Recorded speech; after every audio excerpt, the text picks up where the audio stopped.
Hello, my all SSC aspirants. How are you? I hope you all are doing well. देखिए, सबसे पहले तो ये वाला सेशन आप लोगों के लिए दोबारा से मैं बना रही हूँ। ये वाला सेशन इसलिए मैं आपको बना रही हूँ, इतने सारे डाउट्स SSC एस्पिरेंट्स के कि भैया किस तरीके से पढ़ें या कौन सी बुक करें या कैसे करें कैसे नहीं करें, हिंदी मीडियम अलग, इंग्लिश मीडियम अलग, है ना। कंपटीशन भी अच्छा खासा इन लोगों ने दिया है। हालांकि है तो ये देखो कॉन्ट्रेक्चुअल बेस पर ही आपकी जो भर्ती होनी है, ये कॉन्ट्रेक्चुअल बेस का एग्जाम है। मैं अगेन आपको बता दूं, ठीक है, जिसको नहीं पता है। बट ऐसा मतलब कहते हैं लोग कि भैया कॉन्ट्रेक्चुअल बेशक है, बल्कि वही चीज़ें आगे चल के रिन्यू होती रहती हैं, ठीक है। तो मतलब आजकल वैसे भी कॉन्ट्रेक्चुअल ऐसा रह गया, निकालता वगैरह तो खैर कोई नहीं है, उसी चीज़ को फिर से वो रिन्यू कर देते हैं, ये वाली चीज़ हो जाती है।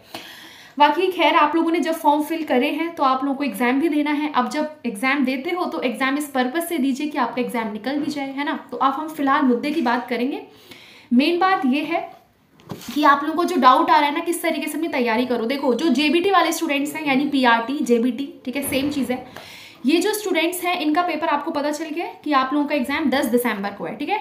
10 दिसंबर को आप लोगों का पेपर है। 6 दिसंबर को आपके एडमिट कार्ड्स आ जाएंगे। वीडियो आपकी डेली अपलोड्स हो रही हैं। एसएससी चंडीगढ़ वाली जो प्लेलिस्ट है उस पर आप लोग जाके देखो, आपको वहाँ सारी वीडियोस मिल जाएंगी, कैसे एडमिट कार्ड डाउनलोड करना है, कौन सी साइट से करना है, कहाँ पे नोटिफिकेशन है, कहाँ पे क्या है, ईच एंड एवरीथिंग आपको मिल जाएगा, ठीक है। अब हम बात कर लेते हैं अगेन फिर से कि कौन कौन से टॉपिक, या जो लोग सेल्फ स्टडी कर रहे हैं वो लाइक कौन सी बुक प्रेफर कर सकते हैं, क्योंकि आपके पास सिर्फ 1 महीना है, ठीक है। 10 दिसंबर को आप लोगों का पेपर होना है। अब चलो काम की बात फटाक से करते हैं। सबसे पहले मैं जेबीटी वालों की बात करती हूँ, और जेबीटी और टीजीटी, ठीक है, दोनों इस चीज़ को सुन लीजिए। जो आप लोगों का कॉमन पेपर है, ठीक है, यानी कि देखो सबसे पहले हम बात करते हैं पंजाबी लैंग्वेज की। ध्यान से सुन लो, पंजाबी लैंग्वेज जिन लोगों को नहीं आती है वो लोग क्या करेंगे, जो टीजीटी वाले हैं उनका तो इतना बड़ा इशू नहीं है, क्योंकि उनकी पंजाबी लैंग्वेज में केवल 4 क्वेश्चन आएंगे 4 नंबर के, तो उनका तो इतना कोई लंबी चौड़ी बात नहीं है। अगर उनको नहीं भी आती तो भी उनका काम चल जाएगा, अगर वो अदर चीज़ों को अच्छे से कर लो स्ट्रॉन्ग, ठीक है। बट जो पीजीटी और या जो मतलब जेबीटी वाले स्टूडेंट्स हैं, दिक्कत उनको है क्योंकि उनकी पंजाबी जो लैंग्वेज आएगी वो अच्छे खासे मार्क्स की आ रही है ना। जो उनका पंजाबी लैंग्वेज आ रहा है, ठीक है, एक बार मैं आपको बता देती हूँ सारी चीज़ें, जल्दी जल्दी से आप लोग देख लेना।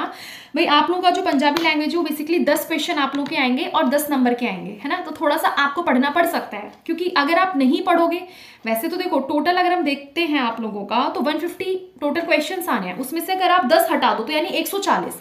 अब आप अगर पंजाबी नहीं भी करके जाते हो तो 140 से बहुत अच्छे से पहले तो कमांड बना लीजिए अपनी, ठीक है, कि आपके 140 में से कम मतलब एक अच्छा वाला आपको मार्जिन लेके चलना है, ठीक है, कि इतना तो आपका रहना चाहिए। अब आप लोग पूछेंगे कि मैम कितना रहना चाहिए, तो वो चीज़ तो देखो कोई भी चीज़ डिसाइड नहीं हो सकती है, वो तो आपका जो डिफिकल्टी लेवल होता है पैटर्न का, नेक्स्ट कितने नंबर ऑफ फॉर्म्स फिल हुए हैं, हर एक फैक्टर्स पे डिपेंड करता है कि कितनी कट ऑफ जाती है, ठीक है। तो उसको कोई भी पहले से नहीं बता सकता है, ये सच्चाई है। बट फिर भी आप लोग अपना अच्छा खासा मार्जिन लेके चलेंगे अगर आप 150 में से 140 पंजाबी को अलग भी हटा देते हो तो, ठीक है। अब एक और चीज़ मैं आपको बता दूं, सबसे पहली चीज़ आप लोग ये ध्यान में रखोगे, पंजाबी लैंग्वेज के लिए मैंने एक लिंक दिया था बहुत पहले, और मैं हर एक वीडियो में एसएससी वाली में उस लिंक को देती हूँ। डिस्क्रिप्शन, जो वीडियो का डिस्क्रिप्शन होता है ना, वहाँ पे जाके उस डिस्क्रिप्शन में जाओ, क्लिक करके वहाँ पे आपको बहुत सारी वीडियोस के लिंक मिल जाते हैं, उसी में अच्छे से देखो। वो आपका वहाँ पे पंजाबी लैंग्वेज का भी है, वो एक साइट है, वहाँ पे वो लोग बेसिकली सिखाते हैं। अभी 1 महीना है, डेली थोड़ा थोड़ा करके पढ़ लो, क्या पता कुछ तो क्वेश्चन सही कर दो। बट एक और बात है, देखो नेगेटिव मार्किंग भी है, ये भी ध्यान रखना, ठीक है। नेगेटिव मार्किंग भी है 0.25 की, तो इस चीज़ का थोड़ा सा विशेष ध्यान रखा जाए। फालतू के क्वेश्चंस ना करें, जो नहीं आता है उस पर रिस्क ना लें, जिस पे आपको मतलब थोड़ा थोड़ा श्योरिटी है ना कि हाँ ये भी हो सकता है, ये भी, तो उस पर आप लोग रिस्क ले लें। और अगर आपको लग रहा है कि आपको मतलब बहुत ही कम क्वेश्चंस आते हैं, फिर तो बेटर है, क्योंकि देखो बहुत कम क्वेश्चंस करोगे तो भी सिलेक्शन नहीं होना है, अच्छे खासे क्वेश्चंस करोगे तभी सिलेक्शन होना है। अगर आपको लग रहा है बहुत कम आते हैं क्वेश्चंस, तो भैया फिर तो आराम से रिस्क लो, कोई दिक्कत ही नहीं है। बट आपको लग रहा है कि नहीं भाई मुझे इतना आता है, ठीक है, एटलीस्ट 140 में से मतलब मेरे को 60-70 क्वेश्चन अच्छे से आ रहे हैं, तो आप कुछ अच्छे से क्वेश्चन का रिस्क ले लो, है ना। बट आपने एटलीस्ट अपना इतना करके आओ कि भाई हाँ भैया, क्योंकि देखो जो पोस्ट थी आई थिंक 168 समथिंग पोस्ट थी, और जो जेबीटी के फॉर्म भरे गए हैं वो 20,600 कुछ भरे गए हैं, आई थिंक 629 या समथिंग ऐसा है, 20,000। तो सोचो कितना कंपटीशन है। अब आप समझ जाइए कि आपको कितनी मेहनत करनी है अगर आपको इस कॉन्ट्रेक्चुअल भर्ती पे भी अपना नंबर लेके आना है तो। अब आप ये अपने हिसाब से समझ सकते हैं, है ना। तो लेकिन ये है, डिमोटिवेट नहीं होंगे, अभी भी टाइम है, कोई दिक्कत नहीं है, आराम से बिना बर्डन के, बिना टेंशन के, पॉजिटिविटी के साथ पढ़ो, सारी नेगेटिविटी निकाल दो। अरे जितना हो पा रहा है ना, जितना तुमसे मेहनत हो रही है उतनी मेहनत कर लो, ठीक है। बट प्लीज़ बिल्कुल प्रेशर मत लेना, प्रेशर में करी गई कोई भी चीज़ नहीं ठीक हो पाती है, आप लोग बीमार हो जाओगे और कुछ भी नहीं होना है, ठीक है। विदाउट एनी प्रेशर अपनी तैयारी करो, जितना हो सकता है उतनी मेहनत कर दो बस। आप सबसे पहले हम बात करते हैं, देखो जनरल अवेयरनेस के लिए आपने क्या करना है, टीजीटी और पीआरटी दोनों सुन लो। जनरल अवेयरनेस सबसे पहले तो आप लोग इसका पीवाईक्यू देख लो। अब आपको लगता है कि पीवाईक्यू में आप लोगों को ना थोड़ा पता चल जाएगा कैसे क्वेश्चंस रहे थे। 2019 का है समथिंग के पेपर, या 18 वगैरह का पेपर है, 18 का। मैंने इसका लिंक इसी वीडियो के डिस्क्रिप्शन में अगेन मैं दे दूंगी, यहाँ पे पीवाईक्यू का लिंक भी है, उस पर जाओ, क्लिक करो, क्लिक तो कर सकते हो, क्लिक करके उसको देखो, पूरा पीवाईक्यू आपके सामने आ जाएगा, एक बार उसको चेक कर लो कहाँ पे किस सेक्शन में कैसे क्वेश्चंस आ रहे हैं, ठीक है। जनरल अवेयरनेस अगर आप देखते हो तो लास्ट टाइम जनरल अवेयरनेस में आपका पूरा का पूरा क्या मतलब मैक्सिमम आपका करंट अफेयर्स पूछा गया था, ठीक है। जनरल अवेयरनेस की अगर मैं बात करती हूँ तो जनरल अवेयरनेस में आपको पूरा करंट अफेयर्स करके जाना है 15 नंबर का। अब करंट अफेयर्स कितना कितना कैसे करना है, एटलीस्ट 6 महीने का तो आपको पढ़ना है, ठीक है। लेटेस्ट 6 महीने, जैसे कि अभी क्या चल रहा है, अभी आप लोगों का अक्टूबर चल रहा है, ठीक है, आपका पेपर दिसंबर में है, तो आप लोग नवंबर का भी करंट पढ़ लो, ठीक है। नवंबर का भी पढ़ के जाना, अक्टूबर, सितंबर, मतलब ये आप उल्टे करके देखोगे तो 6 महीने का पढ़ो, ठीक है। और कोशिश करो कि जनवरी 2022 से आप लोग अपना करंट अफेयर्स को पढ़ो, ठीक है। अब इसके लिए कैसे पढ़ सकते हो, एक स्पीडी आती है मैगजीन जो कि 6 महीने की पूरी आती है, तो जनवरी 2022 से उसको ले लो पूरी, अब तक की आप पूरी स्पीडी, बहुत अच्छी मैगजीन है, वनडे एग्जाम्स के लिए मुझे तो मतलब सफिशिएंट लगती है, क्योंकि जैसे जो मैंने वनडे एग्जाम्स दिए मुझे लगता है कि हाँ बहुत है।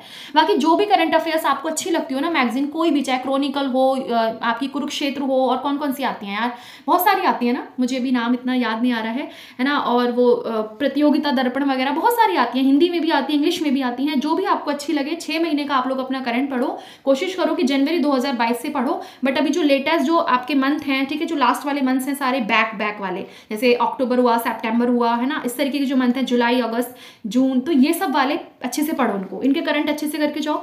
उसके बाद आते हैं रीजनिंग के लिए। देखो मैं ऑलरेडी एक वीडियो बना चुकी थी, ठीक है, सो मैं उस वीडियो का लिंक यहाँ पे, आपको वीडियो आप देख रहे होगे स्क्रीन पे, इस वीडियो को एक बार अगेन देख लेना। यहाँ पे मैंने सारे टॉपिक्स, ठीक है, सारे मिक्स करके अच्छे से, देखो ये जरूरी नहीं होता, मैं पहले बता देती हूँ, वो एग्जामिनर के ऊपर डिपेंड करता है वो किस टॉपिक में से दे, बट आपने अपनी तरफ से पूरी कोशिश करनी होती है कि आप कोई भी टॉपिक को स्किप नहीं कर सकते हो, क्योंकि आपको नहीं पता ना किस में से आ जाए, कौन से टॉपिक में से आ जाए।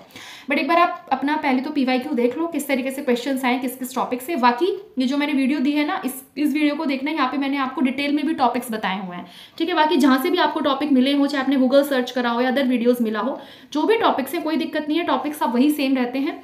अपने रीजनिंग के टॉपिक्स कवर करो, 15 नंबर का रीजनिंग आता है। आप पढ़ोगे कहाँ से रीजनिंग, जो भी आपके पास बुक है, चाहे वो RS अग्रवाल की मैंने आपको बताई थी उस वीडियो में, जो सेल्फ स्टडी वाली वीडियो थी, लिंक मैंने दे दिया है, RS अग्रवाल की है, या कोई भी बुक है, अरिहंत की है, कोई भी आपके पास बुक है, XYZ, या किसी भी अदर कोचिंग की है, कहीं की भी है, वहाँ से अपने सारे टॉपिक्स बस कवर करो, ठीक है। कोई ऐसी पर्टिकुलर बुक तो मुझे नहीं पता ऐसे चंडीगढ़ के लिए पर्टिकुलर एग्जाम में है या नहीं, ठीक है। मार्केट में जैसे KVS, DSSS इन सब के लिए तो होती हैं, बट आई डोंट नो कि SSC के लिए है या नहीं।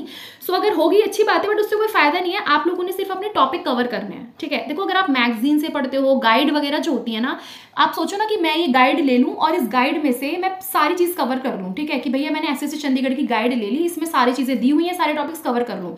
तो देखो सच्चाई बता रहे हैं, कोई भी गाइड आपका पूरा सिलेबस कवर नहीं कराती है, ठीक है। हर गाइड में कुछ कुछ चीज़ें होती हैं, सारी चीज़ें नहीं होती हैं। गाइड से पढ़ के बहुत कम सिलेक्शन, वो तो बस इसलिए होती है कि जब आपका सारा सिलेबस कंप्लीट हो जाए, गाइड उठाओ और एक बार सारी चीज़ों को रिवाइज कर लो, ठीक है। बाकी पढ़ना आपको पूरा डेप्थ में होता है सारी चीज़ों को, इसलिए बोला जाता है पेपर आने से, लेकिन मतलब स्टार्टिंग से पढ़ना शुरू कर दो, ठीक है। अब आपने क्या करना है, रीजनिंग आप लोग यहाँ से अपनी कवर करेंगे। इसके बाद इसी तरीके से न्यूमेरिकल जो एबिलिटी है, मैथ्स है, उसके क्वेश्चंस जो टॉपिक्स हैं उन सबको, जो भी आपके पास बुक है, बस अपना टॉपिक देखो। मान लो ये है आपका नंबर सीरीज, आपने देखा नंबर सीरीज, उसके जितने क्वेश्चंस आपको जहां से मिले वहां से अपने प्रैक्टिस के लिए क्वेश्चंस करो। प्रैक्टिस से ही रीजनिंग और मैथ्स होता है, ये ध्यान रखना। जितनी प्रैक्टिस करोगे रीजनिंग की, जितनी प्रैक्टिस करोगे मैथ्स के क्वेश्चन की, उतना ज्यादा आपका सेक्शन स्ट्रांग हो जाएगा, ठीक है। नेक्स्ट आती है टीचिंग एप्टीट्यूड की। टीचिंग एप्टीट्यूड के भी वही आपके 15 क्वेश्चन आने हैं, ठीक है। मैं यहाँ पे GBT वालों की बात कर रही हूँ, TGT वालों को भी पता ही उनके कितने कितने क्वेश्चन आने हैं, तो सभी के लिए कॉमन मैं बता रही हूँ आप लोगों को। जो टीचिंग एप्टीट्यूड है, ठीक है, उसके लिए आप लोग ये करो भैया कि पहले तो आपके अगर कॉन्सेप्ट्स क्लियर हैं, आपको सारी चीज़ें आती है, ठीक है।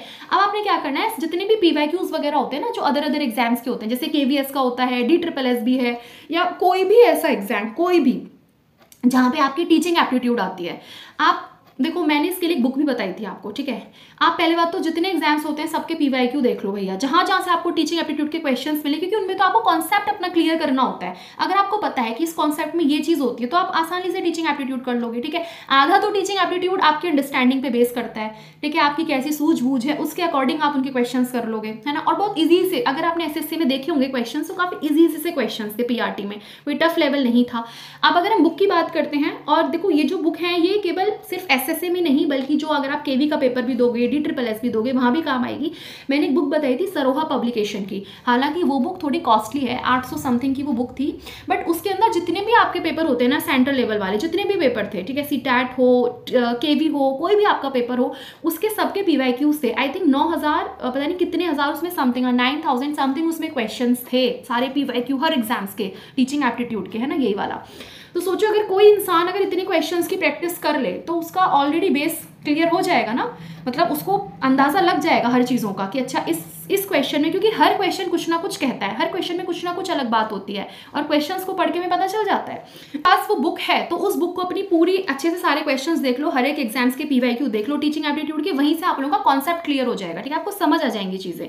तो जितना हो सके, बस कहने का मतलब है भी 1 महीना बचा है, वहाँ पर ज़्यादा से ज़्यादा आप अपनी प्रैक्टिस कीजिए जितना हो सके, ठीक है। ऐसे आपका टीचिंग एप्टीट्यूड कवर हो जाएगा। अब जो बच्चे पूछ रहे थे ना कि मैम जैसे कि एसएससी का पेपर है या कोई भी पेपर है तो उसमें हम पीवाईक्यू DSSS का लगाएं या केवी का लगाएं, देखो कोई ऐसा वो नहीं होता कि किसका लगाएं किसका नहीं लगाएं। आपको अगर ये पता है कि केवी के अंदर भी ये वाला सब्जेक्ट आता है, ठीक है, DSSS में भी यही सब्जेक्ट आ रहा है, एसएससी में भी आ रहा है, AES में भी आ रहा है, तो भैया जिसके भी पीवाईक्यू है वो सबके लगाओ ना, क्योंकि आपको पता है भाई मैथ्स आ रहा है तो मैथ्स में टॉपिक तो वही सब रहता है ना। अब मैथ्स में किसी अदर सब्जेक्ट का टॉपिक तो ऐड ही नहीं हो जाना रहेगा, तो मैथ्स का ही ना।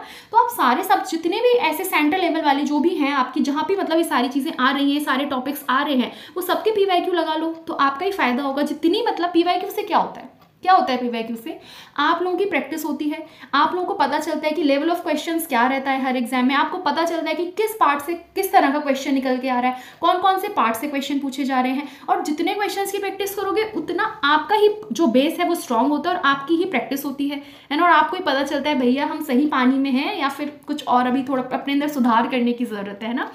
सो डेट्स वाई मैं बोल रही हूँ, आप टीचिंग एप्टीट्यूड आप ऐसे कर सकते हो। बाकी इतनी सारे साइट्स वगैरह हैं, यूट्यूब पे इतने सारा टीचिंग एप्टीट्यूड पढ़ाया जाता है, अलग अलग बहुत सारी ऐसी क्लासेस हैं, है ना, तो वहाँ से भी आप लोग अपना कवर कर लो। मेन है कि बस आपका कॉन्सेप्ट क्लियर होना चाहिए, बस, है ना। आपकी अंडरस्टैंडिंग टीचिंग एप्टीट्यूड को जो है बताती है कि क्या किस तरीके से आप उसको करोगे। आईसीटी की बात आती है, आईसीटी के लिए आप क्या ले सकते हो, एक लुसेंट की बुक ले लेना। अच्छा एक और चीज़, पहले मैं जनरल अवेयरनेस के लिए बता दूं, जनरल अवेयरनेस यानी करंट अफेयर्स, तो मैं आपको बता चुकी हूँ, स्पीडी वगैरह ले लो, करंट अफेयर्स आएगा इसमें, यस। अब मैं आईसीटी के लिए बता दी थी, आईसीटी के लिए भी ना जिसके पास अगर बुक है, कोई भी कंप्यूटर की बुक है, चाहे वो अरिहंत की हो किसी की हो, लेकिन एक लुसेंट की जो बुक आती है ना, इंग्लिश वालों के लिए भी आती है, हिंदी मीडियम वालों के लिए भी है, दोनों बुक मैंने आपको शो कर दी हैं। इन बुक को आप लोग ले सकते हो, अगर ये आपके पास है तो इनसे पढ़ो। बाकी कोई भी बुक है जहाँ पे आईसीटी आ रहा है वहाँ से पढ़ो। बहुत नॉर्मल से क्वेश्चंस थे जेबीटी में, लास्ट टाइम आपने पेपर देखा होगा। तो आईसीटी आप लुसेंट्स वाली बुक से अपना सारा कवर कर लो, काम हो जाएगा आप लोगों का, ठीक है। उसके बाद मैथ्स की बात करते हैं, तो मैथ्स में वही सब मैं आपको बता चुकी हूँ, टॉपिक्स अपने देखो, जो भी बुक आपके पास है, एक्स्ट्रा खर्चा करने की भी आपको ज़रूरत नहीं है, बस अपने हर टॉपिक को कवर करते चले जाओ। अगर आपको कॉन्सेप्ट क्लियर है कि भैया प्रॉफिट एंड लॉस में क्या फॉर्मूला लगता है, प्रॉफिट और लॉस में किस तरीके से ट्रिक्स लगती है, कैसे हम क्वेश्चन को सॉल्व करते हैं, डिस्काउंट क्वेश्चन को कैसे सॉल्व करते हैं, उसको कैसे करते हैं, अगर आपको पता है ना, तो फिर तो क्या मतलब है, फिर तो कोई भी बुक आपके पास हो, आपने तो बस प्रैक्टिस करनी है अपनी। तो मेन चीज़ है अपना कॉन्सेप्ट क्लियर कर लो, हर एक टॉपिक को पकड़ो कि अच्छा आज मेरा प्रॉफिट लॉस मैंने कर दिया, ठीक है, कंपाउंड इंटरेस्ट मैंने कर दिया, सिंपल इंटरेस्ट कर दिया, परसेंटेज कर दिया, जो जो टॉपिक्स आते हैं उनको एक जगह अपनी जगह नोट कर लो और एक एक जगह जो भी आपका टॉपिक कवर होता जाए, ठीक है, उस पर टिक करते जाओ कि अच्छा आज ये भी हो गया, ये भी हो गया, ये भी हो गया, ऐसे, ठीक है। तो आपके टॉपिक्स कवर हो जाएंगे। उसके बाद क्या रहेगा, बस आपने प्रैक्टिस करनी है और जिस भी टॉपिक को आप कवर करो उसकी ज़्यादा से ज़्यादा बस अपने क्वेश्चन की प्रैक्टिस करते रहो, क्योंकि टॉपिक कवर करने से कुछ नहीं होगा जब तक क्वेश्चन की प्रैक्टिस नहीं करोगे, आपको पता नहीं चलेगा कि आपको कॉन्सेप्ट क्लियर हुआ या नहीं, ठीक है। बस ये आपने काम करना है। एक ना मतलब पढ़ने की एक सही स्ट्रैटेजी बनानी बहुत ज़रूरी होती है, ठीक है, कि किस तरीके से हमें पढ़ना चाहिए, कैसे नहीं पढ़ना चाहिए, या क्या एक स्ट्रैटेजी रहती है, उस स्ट्रैटेजी के अकॉर्डिंग आप लोगों ने पढ़ना है। उसके बाद नेक्स्ट हम बात करते हैं, अब साइंस की बात आती है और सोशल साइंस की बात आती है, ठीक है। साइंस सोशल साइंस में आपने क्या करना है, देखो वैसे तो मैं आपको प्रैक्टिस क्वेश्चंस करा रही हूँ, ठीक है, ये क्वेश्चंस तो आप करके ही जाना जो मैं आपको बता रही हूँ कि ये प्रैक्टिस क्वेश्चंस हैं, बट ऐसा ज़रूरी नहीं है कि भैया इन्हीं से सारे क्वेश्चंस आ जाए, ऐसा भी नहीं होता, क्योंकि साइंस, सोशल साइंस अपने आप में बहुत वास्ट है। उन्होंने बोला है कि जेबीटी का 10 तक का लेवल रहेगा, टीजीडी का उन्होंने बताया नहीं, तो वही मान लो 12 तक का चला गया लेवल, लेकिन इतना तो आपको 10 तक तो करना ही करना है ना। तो साइंस, सोशल साइंस के लिए भी ना एक लुसेंट की जो बुक आती है ऑब्जेक्टिव वाली, देखो लुसेंट्स की 1-2 बुक आती है, मतलब एक तो आपकी पूरी होगी जिसमें सारा आपका डिस्क्रिप्शन में होगा, मतलब सारा डिस्क्रिप्टिव वे में होगा, है ना। उस बुक को 1 महीने में करना, मुझे नहीं लगता कि इतना जल्दी वो बुक हो जाएगी, क्योंकि आप साइंस ही पढ़ना है, सोशल साइंस ही पढ़ना है। अगर कर पाओ तो वेल एंड गुड यार, आप लोगों की बहुत अच्छी बात रहेगी अगर आप 1 महीने में उस पूरी बुक को कर लो, ठीक है। जो एक येलो वाली आती है लुसेंट्स की, जीके की आती है, ठीक है, जनरल नॉलेज वाली, उसको कर लो तो अच्छी बात है। वरना एक ऑब्जेक्टिव वाली जो है, मैंने आपको यहाँ पे शो कर दिया है, इस बुक को आप लो, हिंदी में भी आती है ये और इंग्लिश में भी आती है। इस बुक को आप, इसमें आपको सारे पार्ट मिल जाएंगे, इवन इसमें आपका कंप्यूटर भी है, ठीक है, इसमें आपका आईसीटी भी आपको मिल जाएगा। इस बुक के अंदर आपका सोशल साइंस भी है, साइंस भी है, सारी चीज़ें इस बुक में आपको मिलेंगी। तो इसके अंदर सारे पोर्शंस अलग हैं, ऐसा नहीं है कि मतलब इसमें आपको हिस्ट्री के अलग से एक पूरा सेक्शन है, ठीक है, पॉलिटी का अलग है, इकोनॉमिक्स का अलग है, इसी तरीके से बायोलॉजी का अलग है, केमिस्ट्री का अलग है, फिजिक्स का अलग है, हर एक अलग अलग पोर्शन है इसके अंदर, हर उसके पार्ट के। तो आप इस लुसेंट वाली बुक को ले लो 1 महीने में, इसलिए मैं बोल रही हूँ ऑब्जेक्टिव ले लो, ऑब्जेक्टिव वाली अच्छे से कर जाओ। अगर येलो वाली कर लो लुसेंट की, जो पूरी डिस्क्रिप्टिव होती है, तो बहुत बढ़िया, एक भी क्वेश्चन गलत इधर उधर नहीं होना। बट अगर ये है कि अभी आपके पास ऐसे टाइम नहीं और आप लोग इतना ज़्यादा कंफ्यूज्ड हो, ठीक है, इसीलिए मैंने बस ये वीडियो बनाया है, क्योंकि मुझे दिख रहा है इतने सारे बच्चे एसएससी वाले हैं जिनके इतने सारे कमेंट्स आते हैं आप लोगों के, तो मुझे इससे समझ आ जाता है कि मतलब बहुत सारे बच्चे हैं ऐसे, ठीक है, जिनको अभी कन्फ्यूजन है। तो इसीलिए बस सोचती हूँ मैं यार कि जितनी अपने स्टडी से मुझे टाइम मिल के ना आप लोगों की हेल्प हो जाए, तो मैं बस उतनी पूरी कोशिश कर रही हूँ आप लोगों के लिए कि यार ये वीडियो भी आपके लिए ले आऊँ, आपको ये भी बता दूँ, आपको वो भी बता दूँ, ताकि आप लोगों का लॉस ना हो, ठीक है। मैं समझ सकती हूँ कि एक जॉब लेनी है यार सबको, है ना, और सब लोग अपना प्रयास कर रहे हैं, स्ट्रगल कर रहे हैं। सो बस इसी वे से मैंने इस चैनल को भी स्टार्ट करा था और इसी वे से मैं आप लोगों के लिए बता रही हूँ ये चीज़। तो आप इस तरीके से भी कर सकते हो अपना कवर, है ना, बाकी जैसा आपको अच्छा लगे, अगेन मैं बोल रही हूँ। इसके बाद पंजाबी लैंग्वेज का मैं आप लोगों को बता ही चुकी हूँ, पंजाबी लैंग्वेज के लिए एक लिंक दे दिया है, वहाँ से करो। बाकी तो देखो पंजाबी लैंग्वेज का मुझे इतना आइडिया खुद भी नहीं है, अगर मुझे पंजाबी आती तो मैं बिल्कुल आप लोगों के लिए क्लासेस चला देती, वो भी मैं आपकी हेल्प करती, बट आती नहीं है, खुद को ही नहीं आती मुझे तो पंजाबी लैंग्वेज में आप लोग वही करो, एक जो बताया मैंने चैनल लिंक उसको देखो, वो जो भी है अगर आपको लग रहा है बेनिफिशियल है, इट्स वेल एंड गुड, वहाँ से करो। वरना कोई यूट्यूब चैनल वगैरह भाई सिखा रहा हो और किसी को पता हो तो प्लीज़ एक दूसरे की हेल्प कर देना। हिंदी और इंग्लिश की बात आती है, हिंदी के लिए आदित्य पब्लिकेशन वाली जो बुक है, ठीक है, देखो एक और मैं बता दूं, हर बुक में गलतियां होती हैं, चाहे वो कोई भी बुक ले लो। अगर आप लुसेंट की बुक भी लोगे ना, जनरल साइंस की, जनरल नॉलेज वाली, उसमें भी आपको गलतियां मिलेंगी, उसमें भी बहुत मिस्टेक्स हैं, ठीक है। मेरे पास तो बुक है, मैंने देखा है, उसमें बहुत मिस्टेक्स है, हर बुक में आपको गलतियां मिलेंगी। आदित्य पब्लिकेशन है, उसमें भी आपको कुछ ना कुछ गलती मिलेगी, तो उस गलती को देखते हुए अपने हिसाब से थोड़ा सा, बाकी हिंदी के लिए आदित्य ले सकते हो या लुसेंट भी है जिसके पास, उससे भी आप लोग अपनी हिंदी इंग्लिश कवर करो, ठीक है। इंग्लिश के लिए वही है भैया, जैसे इंग्लिश के लिए बहुत सारी बुक्स आती है, लुसेंट्स की आती है, अलग अलग कोचिंग्स की हैं, मैंने आपको वही चीज़ें बोल रही हूँ, अगेन मैं बोल रही हूँ, आपका काम है बस आपको टॉपिक्स कवर करना है। सबसे पहले ना अपने पास एक टॉपिक लिख लो, है ना, मैंने आपको ये जो पूरा एक दिया है उस वीडियो को देख के सारे टॉपिक्स देखो। बाकी इधर उधर से अगर आपको सिलेबस मिल जाए तो आप उसमें टॉपिक्स में अगर कम ज़्यादा लगे आपको जो मैंने आपको दिया है तो अपनी तरफ से उसमें ऐड कर लो, जितना ज़्यादा करोगे वो आपका ही फायदा होगा, ताकि कोई भी अगर किसी भी टॉपिक से क्वेश्चन आ जाए तो आपको छूट ना पाए। हालांकि मैंने पूरी कोशिश करी है कि इंपॉर्टेंट टॉपिक्स में सारे लिख दूँ, मैंने ऐसी पूरी कोशिश करी है, बट स्टिल अगर कोई चीज़ मुझसे रह गई हो उस सिलेबस में तो आप अपनी तरफ से ऐड करना है और मुझे बता भी देना कॉमेंट सेक्शन में, ठीक है, ताकि मुझे भी थोड़ा पता चल जाए और आप लोगों को भी चल जाए। तो अपने एक बार पहले सारे टॉपिक्स लिख लो, उसके बाद एक एक कोई भी बुक हो उस बुक को उठाओ। ये नहीं कि अरे हंथी है मैम, हम ये है, ये नहीं है हमारे पास, ये है, ये नहीं है, ऐसा नहीं। आपने लिया इंग्लिश का टॉपिक, मान लीजिए इंग्लिश का कोई भी टॉपिक है, फ्रेजल्स वर्ब्स हैं, ठीक है, आपने लिया कि अच्छा फ्रेजल्स वर्ब्स पढ़ने आपको, तो आपने क्या लिया, बस कोई भी बुक उठाई, वहाँ से अपने फ्रेजल्स वर्ब्स को अच्छे से कर लिया, आपका एक टॉपिक कंप्लीट, उस पर लगा दिया टिक कि भैया ये मेरा हो गया। ऐसी मैथ्स का कोई टॉपिक लिया, हिंदी का कोई टॉपिक लिया कि अच्छा मेरे को आज विलोम शब्द करना है, विलोम शब्द लिए, पढ़े, हो गए, ठीक है। इसके बाद बस अपनी प्रैक्टिस करो। अब प्रैक्टिस कैसे कर सकते हो, जैसे बहुत सारी ऑनलाइन ऐसी साइट्स हैं जो फ्री ऑफ कॉस्ट हैं, जैसे जो टेक्स्ट बुक वगैरह वाला है, ठीक है, उनकी भी फ्री ऑफ कॉस्ट हैं। अब बाकी तो खैर उनके काफ़ी चीज़ों में पैसे भी हैं, ऐसी बात नहीं है, बट जो चीज़ फ्री साइट्स हैं, जो कुछ चीज़ें हैं आपको जहाँ से प्रैक्टिस का मिल रहा हो, आप लोग वहाँ से बस अपनी प्रैक्टिस करो, ज़्यादा से ज़्यादा, मोर एंड मोर प्रैक्टिस। पहले अपना सिलेबस कवर करो, सिलेबस के साथ में क्योंकि अब इतना टाइम नहीं है तो क्वेश्चंस की प्रैक्टिस भी करते चलो, ठीक है। बाकी ये सब चीज़ तो चलो एक बात अलग हो गई, बट एक चीज़ मैं मेन आपको बता दूं, बिल्कुल भी पढ़ाई तो चलो ठीक है भैया, करनी ही है, जॉब सबको लेनी है, लेकिन पढ़ाई के साथ बस फोकस रखना कि बिल्कुल नेगेटिविटी मत लेके आना, ठीक है, डिमोटिवेट मत होना। अगर ये पेपर भी कोशिश, भैया मैं तो चाहती हूँ आप सबके पेपर निकल जाएं, बट ऐसे पॉसिबल नहीं है ना, 168 पोस्ट है तो 168 बच्चों का ही होना है। बट अगर जिनका नहीं भी होता है तो वो बिल्कुल डिमोटिवेट ना हो, अभी चांसेस बहुत सारे मिलेंगे, लेकिन जो भी आपको चांसेस मिले उसमें आप स्टार्टिंग से अपनी तैयारी रखो, ठीक है, ताकि एंड मोमेंट पे आप लोगों को भी परेशानी ना हो, है ना, और आप लोगों को भी इस तरीके से डिमोटिवेशन फील ना हो। बाकी भी जितना टाइम है इसमें आप लोग अपना पढ़ो अच्छे से, हो जाएगा, बिल्कुल हो जाएगा, ठीक है। सो अगर कोई भी डाउट आता है तो कमेंट सेक्शन में बता देना, बस इसीलिए वीडियो बनाई थी क्योंकि आप लोग बहुत परेशान थे, तो सोचा भैया कि जनरल साइंस जो भी टॉपिक्स हैं इन बुक से फटाक से कवर कर लो, बाकी प्रैक्टिस तो आपकी चलती रहेगी, कोई दिक्कत नहीं है इसमें, ठीक। So thank you so much, wish you all the very best, stay happy and stay blessed, thank you so